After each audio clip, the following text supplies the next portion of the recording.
Last week, our granddaughter came to visit us. It was a Monday evening, and it was weather like this, and I think it quit snowing. It was cold outside. The wind was still blowing. She arrived about 8 o'clock, I think. Isn't that right, Sue? 8:30. Our granddaughter is 19 years old. She walked in, very stylish. Leather boots, nice ones. North Face jacket, only the best. And blue jeans. Designer blue jeans. They had rips in them. Someone had taken a razor blade apparently and had just ripped both legs, and they were frayed. I looked at her and I said, "Honey, are your legs cold?"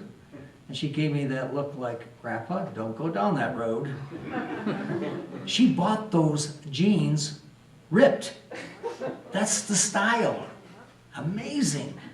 I mean, worn and torn, and you pay good money for these Levi's. I didn't razz her too much because our granddaughter, she takes her clothes very seriously, and so you have to be careful what you say. And over in Psalm 29, it reads, "Honor the Lord for the glory of his name. Worship the Lord in the splendor of his holiness." But I like the Revised Standard Version better because it says, "Worship the Lord in holy array." Worship the Lord in holy attire. God's Word. And it's reminding us that when it comes to this matter of serving him, worshiping him, our soul and eternity is at stake, and we need to be conscious of what we are putting on spiritually. If you'd like to follow along in your sermon notes, I've reprinted a portion of Colossians chapter 3. Colossians chapter 3, it's an interesting letter. Paul is writing to the Colossian church, and this church is really in a mess. They are doing things wrong. They're diluting the message. They're defiling the Christian faith, and it's a new Christian faith.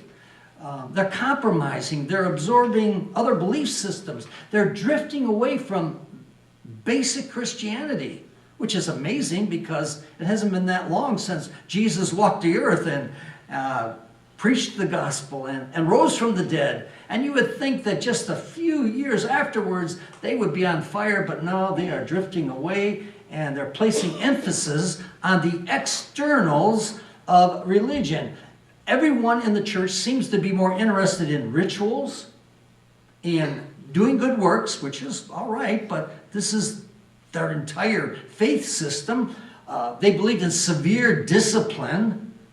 In a sense, they were very knowledgeable about the latest church fashions, or what they perceived as church fashions, but they were falling short when it came to serving God and putting on that spiritual, holy attire.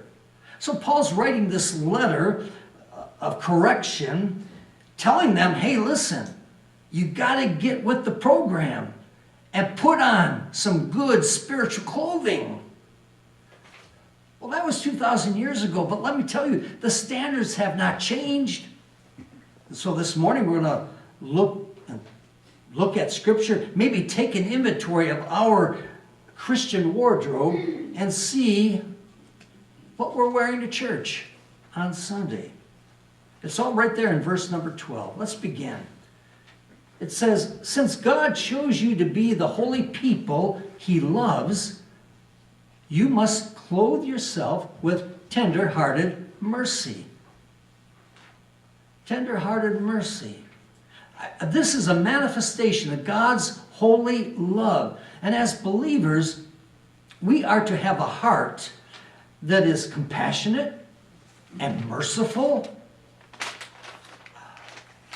When we're aware that someone is hurting or someone is in distress, our hearts automatically should go out to them. For months, You've been praying for Sue's brother John. I mean, there were a number of times when the word was out that get ready for a funeral, he's not going to make it. But you were praying, and the doctors were doing their best to take care of him, and I think God worked a miracle. Earlier this month, he was well enough to be discharged from therapy and head home. He'd been in the hospital for months. John finished that therapy, but there was a problem. You see, it was over 100 miles home, and he was still too weak to travel. He couldn't just hop in a car with his daughter and make that long trip. It probably would have killed him.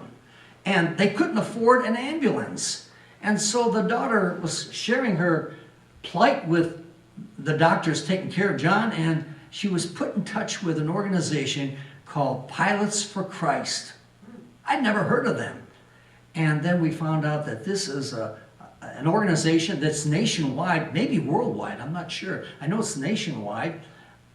Men and women who own their own plane, who love Jesus, and when they hear about someone who needs their services, they will take them wherever they want to go. They'll put them in a private plane and fly them to their destination. And today, John is in Arkansas with his daughter, surrounded by people that love him, who will care for him his last days, all because of this organization. They have a heart of compassion. And there's no litmus test when it comes to receiving their services. They don't go to you and say, well, let me look at your checkbook first and see if this is really a worthwhile cause. They don't negotiate for a donation. They don't even do background checks. They simply respond to a person who is in need. They are demonstrating that they are wearing garments of mercy. Oh my. When faith and love exist, we are propelled into action. And we do what we can do to help someone in need. And remember, Jesus is our example. He said, it was said in Acts chapter 10 that Jesus went around doing good. We need to be going around clothed in that mercy garment and doing good for his glory. Paul continues on. He says, clothe yourselves with kindness. A garment of kindness. Now, it's also mentioned in 1 Corinthians chapter 13 when it says, love is patient and kind. Just read this the other day. Jeff Bezos. The guy is a billionaire. He's the richest man in the world, I think. And he's the guy who started Amazon.com. Come on, you know Amazon, don't you? I bet most of you buy something from Amazon. When he was a little boy, about 10 years old, he was a math whiz. And one day he saw a commercial that said, for smokers, every cigarette that you smoke, it will shorten your life by 2 minutes. And so he got a pencil and paper out, and he started doing the math and adding up how many minutes his longtime smoker in the family, Grandma, had to live, or how long she had been smoking. And he went to her after his calculations and he said, Grandma, you have lost 16 years of your life because of your smoking. And Grandma looked at him and started crying. Well, Grandpa took Jeff aside, and Jeff thought that, oh, Grandpa's going to really scold me now. I got Grandma crying. But instead, he said to him, you'll learn one day that it is much better to be kind than to be clever. Wearing the garments of kindness means that we are kind to people, all people that we come in contact with, our family and friends, our church family, grandmas who smoke,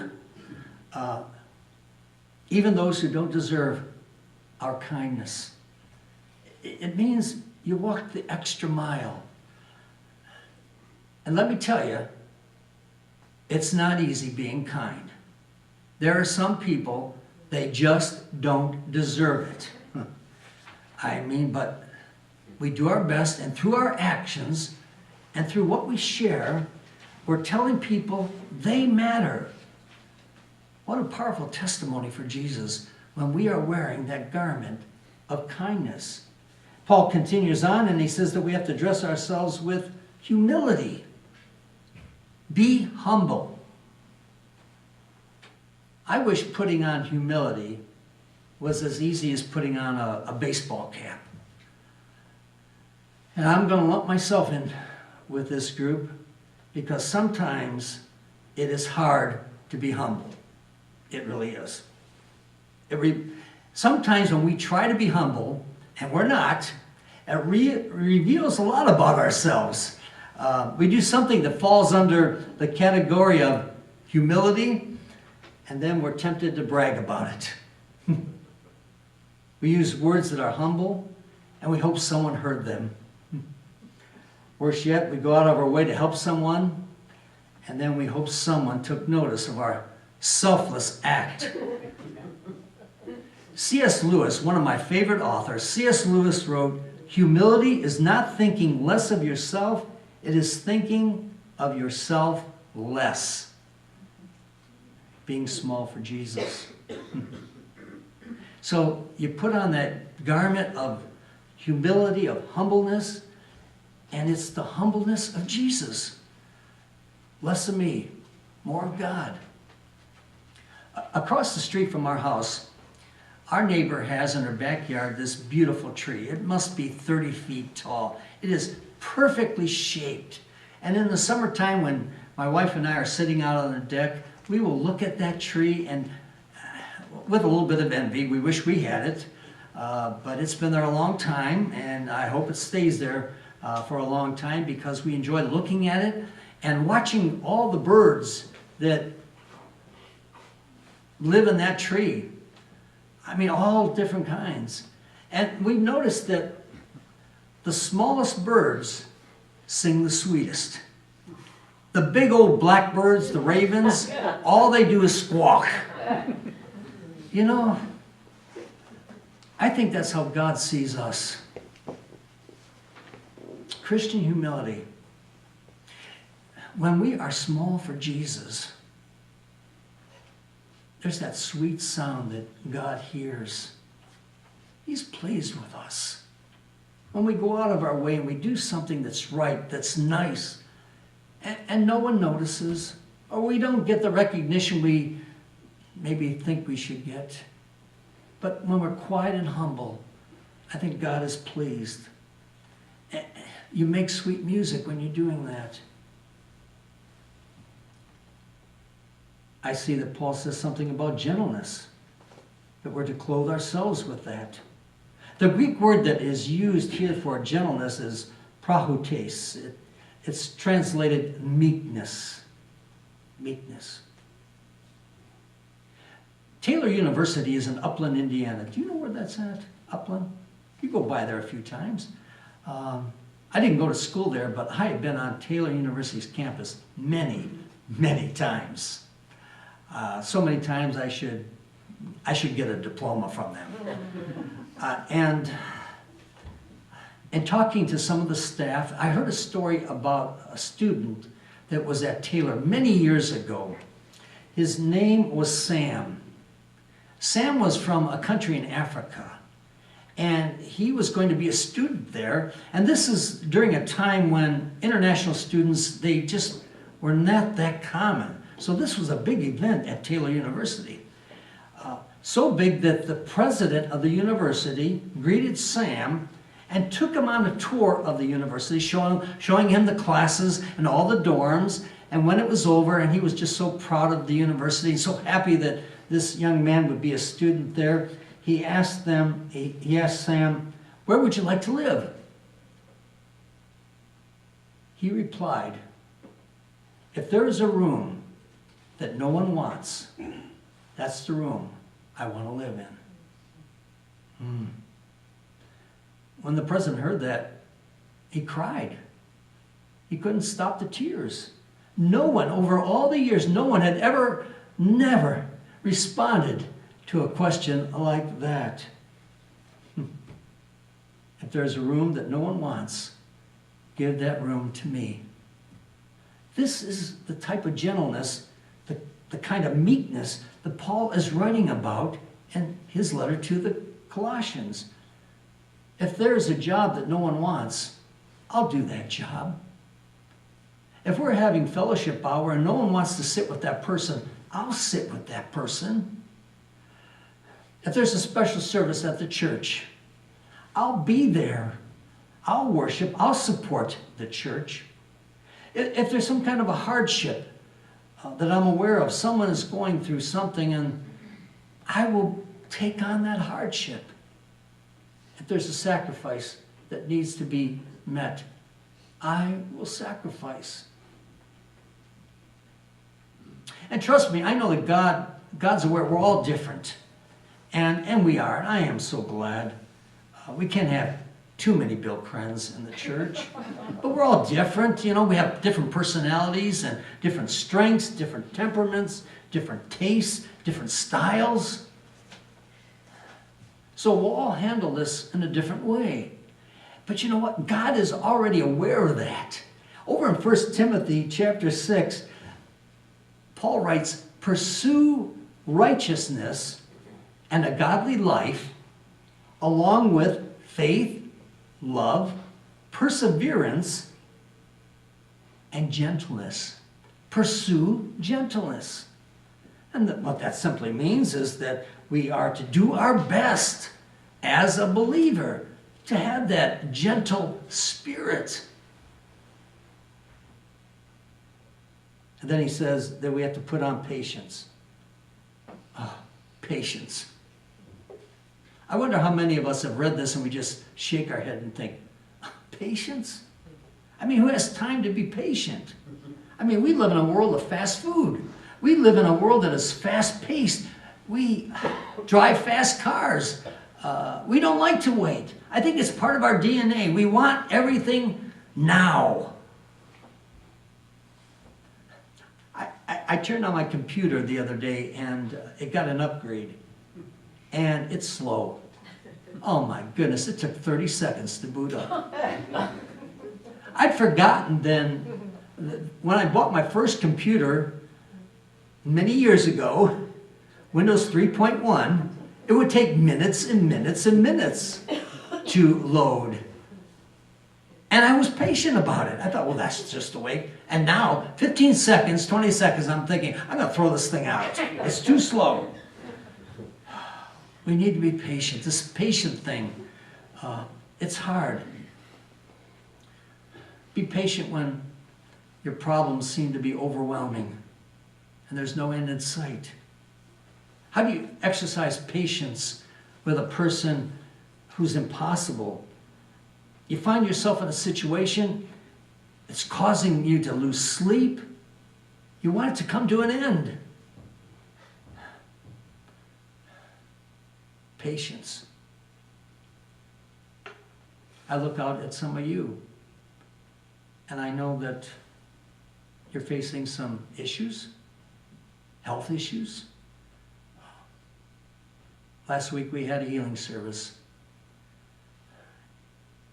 So many of you came forward and we anointed you with oil and we prayed for you. I haven't forgotten what you did for me, Carol. You came down, I anointed you for prayer, and then you returned the favor and you anointed me and you said such a beautiful prayer. It's a week later and for most of us nothing's changed. We're still going through our physical trials or our emotional trials. Nothing's changed. And we wonder, God, didn't you see me last Sunday? I was here and we prayed and I was anointed and I don't feel any different. This past Tuesday, I was at U of M Hospital for my 7th chemo treatment. But let me tell you, in the 7 months since I've been battling cancer, I have been to Ann Arbor 34 times. for chemo and x-rays and MRIs and CAT scans and shots and talking to the doctor and getting prescriptions. And you're in the chemo room and they hook you up to a plastic bag and that thing drips so slowly. And you sit there for hours sometimes. I want a cure. I'm tired of this cancer. But you know what? God is using this and he's teaching me patience. And maybe that's what God is doing for you, whatever you're going through. And I know it's tough.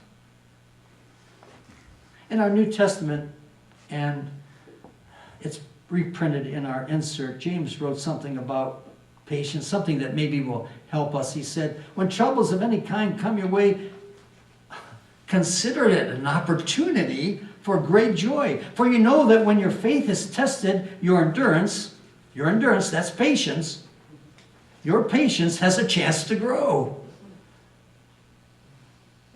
So let it grow. Amen. Help us, Lord Jesus. Which brings us finally to that last garment we put on. We call this love. Above all, verse 14, above all, clothe yourself with love, which binds us all together in perfect harmony. You know, when it's all said and done, we need to love God with all our heart, all our mind, all our strength.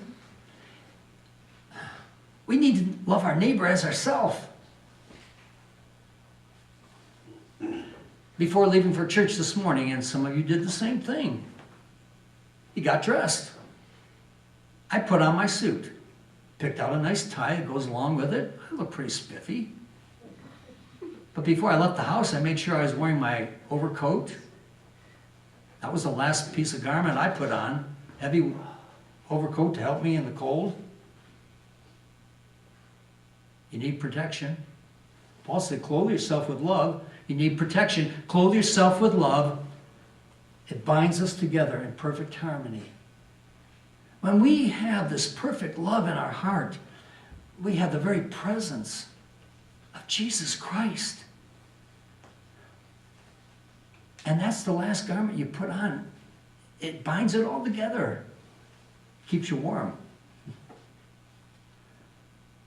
Paul was right when he wrote this letter to the Colossians. A church in trouble, false teachers, crazy philosophy, legalistic rules, pride and strife in the church.